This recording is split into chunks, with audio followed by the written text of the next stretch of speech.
Deion Sanders may have a huge problem with his highest rated transfer.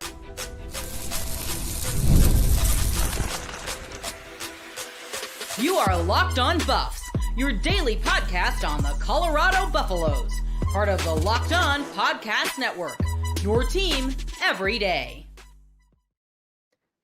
Welcome to Locked On Buffs, everyone. Today's episode is brought to you by our sponsors over at FanDuel. Football season is around the corner, so visit FanDuel, the app, today and start planning your future bets now. We are also brought to you by the Locked On Podcast Network. Sorry for the jerk there. I'm trying to situate myself. We're free and available wherever you get your podcasts, so make sure to like, subscribe, follow so you don't miss out on a moment of the coverage. Let's talk, Jaheim Otis. It's the problem in the room. We're going to be talking about how he doesn't seem to be bought in.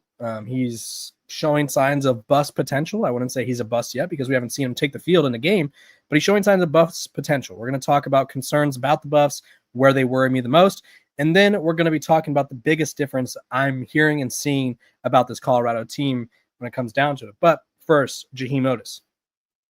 Highest rated transfer that the Buffs bring in, 92 overall in terms of the transfer portal rankings, and expected to be an all Big 12 kind of guy, someone with all-American potential. And instead, we're getting videos of him being talked to by Gilly the Kid with a ginormous hat on, might I add, but in a very concerning tone because he's just not living up to his end of the bargain.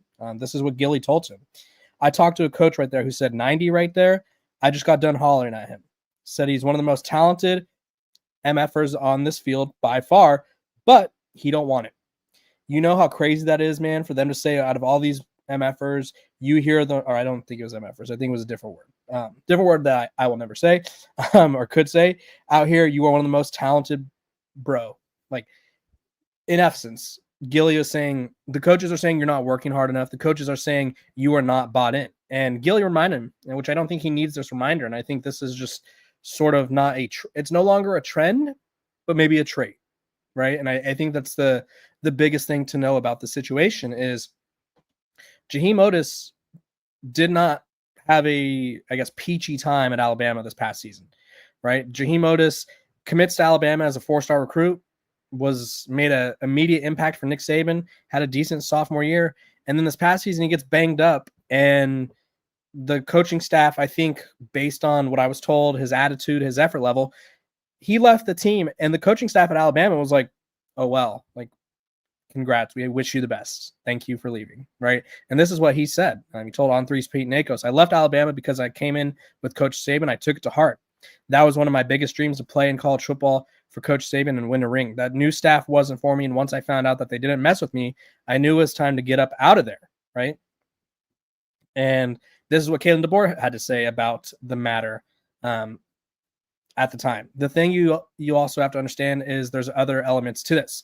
There's health elements, there's life elements. I love these guys. They work hard on Jaheim's choices and things. There's reasons for that. He has notified and continues to be in communication with us. He said, we move forward with the guys that really able to help us win and focus on our program. And as we go through this, I don't want to put finality to it, but I want what's best for all people. And Jaheim's one of them. So, in short, Jaheim Otis, and I think this is sort of a stark reminder about the transfer portal. For every guy who's like a Sincere Brown or a Joseph Williams or Xavier Hill, DJ McKinney or whatever it is, who are looking to boost their draft stock, looking to boost their brand, there's a guy like Jaheim Otis who leaves a blue blood program, and nowadays with NIL, especially at programs like Alabama, Ohio State, Michigan, Florida, whatever. Think of the biggest programs you could think of, Notre Dame. If they want to keep someone, they will, right? And so they let Jaheim Otis walk mid-season, by the way. They said, it's okay. We don't worry about it. We're fine, right? And now he's in Boulder where you have Warren Sapp, you have Coach D'Amato Pecco, you have so many, Deion Sanders, you have, he's probably not working with him, but Marshall Faulk, right? Coach Mathis, another NFL guy, Robert Livingston, an NFL guy. You have so many guys who have been there, done that, whether it be playing, making it to the Hall of Fame, playing, and Coach Pecco had a 15-year career. Coach Livingston had a I think a Baker's dozen year career, at least 12-year career in the NFL as a coordinator, or at least in the NFL as a safeties coach, right? That's safeties coach / coordinator, right? You have all these resources and all these guys who want the best for you. And we're 2 weeks out of the first game of the season against Georgia Tech, and you're not living up to the hype. You're not caring. You're not showing effort. You're not really showing the coaches that you belong or care or deserve. Jaheim Otis is just, I think, and this is the scary part, and I don't want to, and I said this yesterday, and again, I want to preface it because I know how these things can get clipped up, but it's very eerily similar to Bishop Thomas to me, right? Bishop Thomas, now I don't think he was a blue chipper like Jaheim Otis was, but he was a guy that came from Florida State, didn't play a lot, and was one of those things where it was like, okay, like he'll figure it out, right? The coaches really liked him. He was heavily featured on the Coach Prime doc. And then Bishop Thomas was, the whole thing about him was like he wasn't doing what he needed to. He was a 3-star recruit, right? But he had offers from Texas, Texas, Tennessee, Florida State, obviously committed there. All these offers, all these major programs, and now he's playing at Georgia State. And no disrespect to Georgia State, but he had offers from Oregon, Penn State, and he gets to Florida State, doesn't work out. Gets to Colorado, doesn't work out. And looking back, it's like sometimes you can have the best coaches, you could have the best facilities, you could have the best athletic or academic advisors, you could have the best people around you. But if you personally don't want it, they can't want it more than you, right? And I think that's what I think that's what Gilly, I don't think, he didn't really say this, but I think that's sort of a message that needs to get through to Jaheim is like, dude, if you don't want to play football, like start figuring out what's next for you, right? If you don't want to give Coach Prime your full effort, if you don't want to give Coach Prime, Coach Sapp, Coach Pecco your full efforts or your full intentions of being a part of this team, then don't. But if you do want to play football, if you do want to chase your dream of making it to the NFL, assuming that's his dream, this is not going to cut it, right? You should not be getting pulled aside being like, dude, like the coach is saying you're the best player, but they're also saying you don't care. Like, you know how bad that is, right? Like, imagine if Travis Hunter, like this is a very stark or very dramatic comparison, but imagine if Travis Hunter played 1,400 plus snaps last year, even when he got injured, right? Year one of his Colorado career, right? Colorado gets the brakes beaten off of them by Oregon. Travis Hunter didn't play for, I think, 2 or 3 more weeks after that, but he told Coach Prime after that Oregon loss that he wanted to play. Like, he's like, they need me. I want to play, right? Imagine a Travis Hunter who has all this potential. Like, say we saw the TCU game of Travis Hunter, and then he was at practice. He's just like, I'm okay now. Like, I've put some stuff on tape. I'm just going to vibe, right? I'm going to enjoy living here. I'm going to enjoy cashing my NIL checks. Like, imagine if Travis Hunter just sort of gave up. Now, I'm not saying Jaheim Otis is a Travis Hunter level talent, but they're saying he's the best guy on the field, right? So he's clearly has the opportunity to be the best player that Colorado has. It's just he doesn't want it as of right now. And when I did the crossover episode with our Locked On Alabama host, Locked On Crimson Tide, he literally said, if he could just find the motivation, he'd be an easy All-American. And I mean, you look at his size, like he's 6'5", 320, 315. He's ginormous. He has all the physical traits. He has sort of the flashes to go with the physical traits. It just doesn't seem that he has the desire, the heart, the want. And sometimes you can't coach that out of people, right? I think that's the hardest part about sports is there's so many guys. I mean, I'm one of them. I'm a short king right here. I'm 5'7", 5'8" on a very good day. Maybe some really high shoes. My Nikes need to be a little thick in the sole. Where I see like someone where it's like they're 6'5", and I'm just like, if I had their height, like, you know, I'd be doing this, right? We all have those mindsets, right? Like Jaheim Otis is like, if so many guys would kill to have his size, his traits, his intangibles. But if you don't have the heart to do something, then it really doesn't matter what you have, right? You can't. What's the saying? And I'll leave you guys on this cliche saying.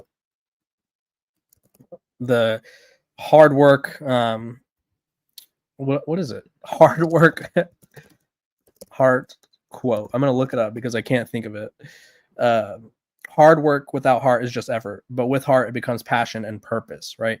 And you could also go with the old one where it's hard work beats no heart or whatever it was, right? Like you can't coach effort. You can't teach someone to love something. You can't teach someone to be passionate. And I think that goes for all facets of life, whether it's relationships, your job, your sport, your career path, whatever it is. If you are not passionate about it, that's not something that you're just going to randomly learn one day. Like you either love it or you don't. And right now I'm concerned that Jaheim Otis doesn't, which could be a huge hit for Colorado. When we come back, we're going to talk about my 3 biggest concerns for the Buffs, and I'm going to address some of the concerns that you guys shot me on X. But first, a quick break.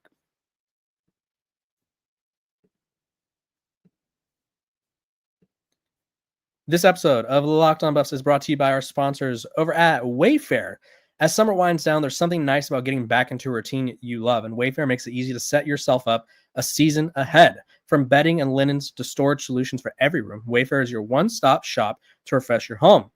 Me personally, little flex here. Me and my fiance, we bought a home, and I needed a desk. I needed a new setup, right? And I went to Wayfair. They had a nice modern desk that I loved. The shipping was the delivery was fast and free.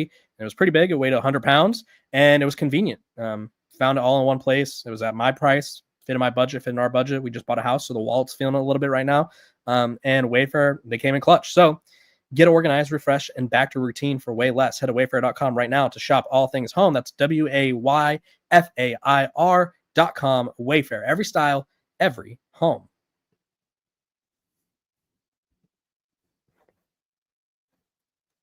Welcome back to Locked On Buffs. Appreciate you guys, for tuning in every single day, making me your first listen of the day. We're free and available wherever you get your podcasts. So do me a favor. Hit that like button, hit that subscribe button, hit that follow button, because this football season is going to be epic. Got some really cool plans in store, and you guys won't want to miss it. So let's talk concerns. I have 3 of them that I think I want to highlight the most. And I feel like I've hit on these before, but I'm just going to go through them again because, the season's really close. I'm going to start with Pat Shurmer and his play calling. I think Pat Shurmer was bailed out a lot by Deion Sanders and Travis Hunter, Jimmy Horn, LeJean. Pat Shurmer had an NFL quarterback throwing to 4 NFL receivers. He also had probably the worst offensive line in the Power 4, maybe college football in general. And so those guys, they masked like all the problems, right? It was like, okay, we're just going to figure out like why run the ball when we could just get it to LeJean on a bubble? Why run it when we could get Travis on a whip route, Jimmy Horn on a crossing route, whatever it is, right? Will Shepherd on a jump ball in the end zone. Why run the ball, right? Why be creative? Why change things up? And this year, the question of why to do those things is because you have a brand new freaking team, right? You have a brand new team. You have a new quarterback, regardless of who starts. Jaden Salter. I almost combined them. That'd be crazy. Jaden Salter would probably be a great player. Caden Salter and Julian Lewis. You're going to have 4 new offensive linemen, most likely. You're going to have 4 new starting receivers. Draylon Miller and Omarion Miller obviously were there, but for the most part, new wide receivers all over the field. You are going to have, a new tight end, probably in Zach Atkins. So many changes, right? You cannot just go out there and trot out the same old offense that you ran last year and expect the same thing, right? It's not going to be the same offense. I think you need to incorporate. I assume Caden Salter is going to start, despite what On Three's report said of them doing a platoon thing. Hate that. Caden Salter is mobile, dual threat quarterback, one of the best athletes at quarterback in college football. Use that to your advantage, right? Get him moving with his legs, rollouts, RPOs, quarterback design, quarterback keepers. Use that to your advantage, right? You have Sincere Brown, who's 6'5". You have Joseph Williams, who could jump out of the gym. You have, Hakeem Williams, who's also on the taller side. I think I want to say he's 6'4". Let's see. I'm going to fact check myself because I want to say he's 6'4". Could be wrong. 6'2". He's a big 6'2", though, right? He's a freak athlete. I was once told that he's built like a Greek god, right? So you have Sincere, who's 6'5", Joseph Williams, who could jump out of the gym, a guy who's built like a Greek god, Draylon Miller, who's big, Omarion Miller, who's drawing comps to Jeremiah Smith. Figure out ways to get the ball to your playmakers' hands. Running back room. Michael Welch is a little bowling ball. He reminds me of Doug Martin. They used to call him the muscle hamster, if you guys remember that. Deep pull. And I think Michael Welch is kind of like Doug Martin 2.0. I think Dallin Hayden is hoping for a big year. And I think DeKalen Taylor is probably like, he reminds me a lot of Kevontae Turpin. And back in the day, I was probably, let's see, I don't know what year this was. I was probably like 2013-ish, if I had to guess. So I was around 13 years old. And I was watching TCU games, just as one does when you love college football. And they had these things called Terp touches.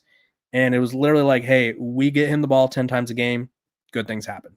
I think DeKalen Taylor is going to be that guy. If he's not the lead back, we need DeKalen touches, right? We need DeKalen touches where it's a swing route, it's a bubble screen, halfback screen, wildcat. I don't care. Get him the ball.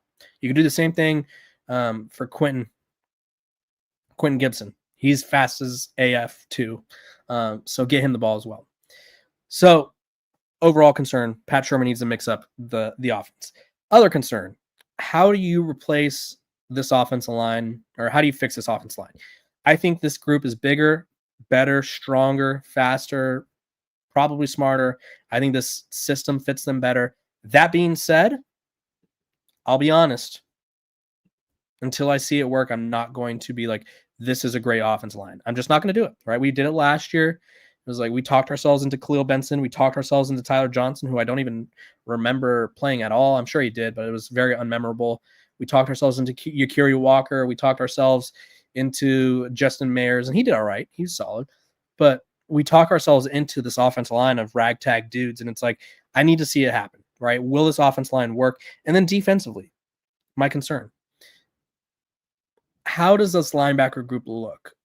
I've heard some very positive things, and I'll be honest, they're my biggest concern on the team in terms of position groups. Like if I was doubting a position group the most, it'd be the linebackers. I'll admit it. I would love to be proven wrong, but that's my doubt, right? And I'm not. It's nothing personal with those guys. I feel like they're all fine athletes. I feel like they're all have a chance to prove themselves. But right now, I'm a little doubtful about the linebackers. So those are my three biggest doubts. Comment below if you want me to address your doubt and why I think it's valid or not. Here's what some of the doubts were in the comment section. We have, this is a good one. Money. This is a good one. Other schools will offer our returning good players more money, so we will have to start all over building the team. Yeah, I think that is a problem, right? And I think that's sort of why Deion Sanders was asking for a lot of financial support. I think that goes with in his contract, right? I don't think Deion Sanders, I don't think it hurt to make him the highest paid, one of the highest paid coaches in college football. But I do think he wanted assurance that the program was going to invest in NIL and they're spending in smart ways, right? Programs like Texas Tech right now, I mean, and Kansas just got $300 million for no reason. But Texas Tech has an oil tycoon. He's an offensive lineman. I forget his name, but played offensive line at Texas Tech. And now he's like, you know what? I want my Red Raiders to be good. And so he's just boom, boom, boom. He paid $1 million for a softball pitcher. He's paying millions of dollars for Texas Tech to have the #1 transfer portal class in the country. Like, money's there, right? People are going to try to poach Colorado's good players. And I think the one thing that Deion Sanders has always pitched is like, you don't come here for the temporary money. You come here to get that big bag in the NFL. And I mean, he showed it, right? He had most wide receivers drafted. He had a quarterback drafted. Pretty big deal. Another concern. Let's see. The mystery of the quarterback situation. Now, this person says, people keep saying linebacker in the secondary, but honestly, I don't know. Maybe the mystery of the quarterback situation. I like that because while I do think both Julian Lewis and Caden Salter are good, I do have a slight fear that Colorado is going to try to please everyone and try this dual quarterback situation where it's like, Caden, you got the first 3 drives, and then we're going to go to Juju, and then we're going to go back to Caden, and then we're going to see, like, I don't want flip-flopping, right? It breaks up momentum. It honestly splits the team, whether you want to admit it or not, right? If Colorado runs a 2-quarterback system, every player, every coach, every fan will have a quarterback that they prefer, right? Some guys may like Caden Salter because he runs the ball and can open up things. Some guys might like Julian Lewis because he doesn't run the ball. And they're like, you know what? He feeds me more, right? Julian Lewis will hit a check down rather than take off and run. Some guys may like, I don't know, the leadership style, or maybe they just are like, that dude's my roommate, which I doubt any of these guys live together anymore. But you know what I mean, where it's like there's so much possible drama that could come with that, where I do not like a dual quarterback system at all. It's one of those things where I'm like, hey, let's pump the brakes there. Final thing, interior D line. With the Jaheim Otis stuff, I am concerned. I think I could see room for concern. That being said, Anquan Barnes is there. Anquan Barnes is a big body. I think he has a lot of potential. I think Amari McNeil has a lot of potential. Gabriel Lightfoot is a guy who maybe he can make an impact. But those are all some valid concerns. Hopefully I talked you off the ledge. If not, I apologize. But when we come back, I'm going to talk about what I think has been the biggest difference thus far this offseason.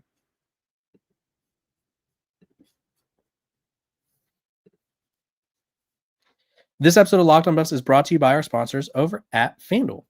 August 26th is officially FanDuel Futures Day, a brand new holiday for football fans who live for bold predictions and preseason hunches. For just 24 hours, FanDuel is giving you the deals on NFL season predictions. So whether you're calling your MVP, eyeing a long shot division winner, or ready to crown your Super Bowl champ before week one even kicks off, this is your moment. Visit the FanDuel app today and start planning your futures bet now, because Futures Day is one day and one day only. FanDuel. Play your game.